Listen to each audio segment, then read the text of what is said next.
Que conclure de cette analyse des pressions religieuses contemporaines concernant l'enseignement de la biologie? De façon générale, nous avons vu que l'histoire commence par une attaque frontale contre la théorie de l'évolution et la liberté de la science. Dans les années 1920, sont votées les fameuses Monkey Laws, des lois interdisant d'enseigner, contrairement à ce que dit la Bible, la théorie de Darwin, c'est-à-dire notamment que l'homme descend de grands singes aujourd'hui disparus. Nous avons bien noté qu'en 1968, la Cour suprême des États-Unis déclare que ces lois sont inconstitutionnelles parce qu'elles ont pour conséquence d'entraver le libre développement de la science, qui est le cœur de la pensée critique, au nom d'une lecture littéraliste de la Bible, texte religieux s'il en est. Le premier amendement à la Constitution interdit l'établissement d'une religion. Or, le fait d'interdire un cours de science parce qu'il est supposé contredire telle ou telle doctrine religieuse revient à faire des pouvoirs publics les défenseurs d'une religion officielle. À partir de ce moment, les créationnistes adoptent une stratégie différente, qui n'est plus celle de l'attaque frontale. À l'époque des Monkey Laws, ils utilisaient un langage qui avait au moins le mérite de la clarté et de la franchise. Le darwinisme était interdit parce que supposé contraire à la religion.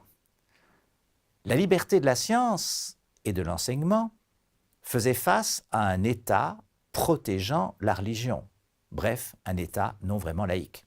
Mais après l'arrêt de la Cour suprême de 1968, le langage des créationnistes change. Ils invoquent de plus en plus nos valeurs. En l'occurrence, puisqu'ils ne peuvent plus interdire le darwinisme, ils font en quelque sorte entrer le créationnisme par la fenêtre des classes en demandant qu'on enseigne les deux. Pourquoi? Parce que, disent-ils, c'est controversé. Certains pensent, disent-ils, que les darwiniens ont raison, d'autres optent pour le créationnisme. C'est au nom de l'enseignement de la controverse entre les deux thèses qu'agissent apparemment les créationnistes. Il y a des conceptions opposées, présentons-les toutes deux aux élèves, qui formeront leur jugement et pourront donc exercer leur pensée critique.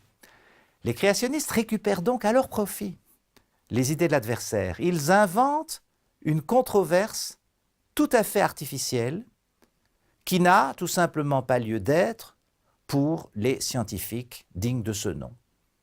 Et ce faisant, ils tentent d'introduire la confusion dans les esprits. Ils élaborent une théorie à prétention scientifique, le dessin intelligent, laquelle leur permet de jeter le discrédit sur l'école publique qui n'enseigne que le darwinisme et aurait peur de la controverse.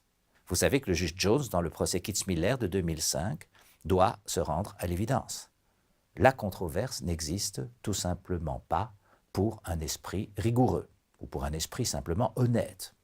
L'intelligent design est de la religion déguisée en science et donc n'a pas sa place, même sous forme d'un avertissement donné aux élèves dans une classe de biologie.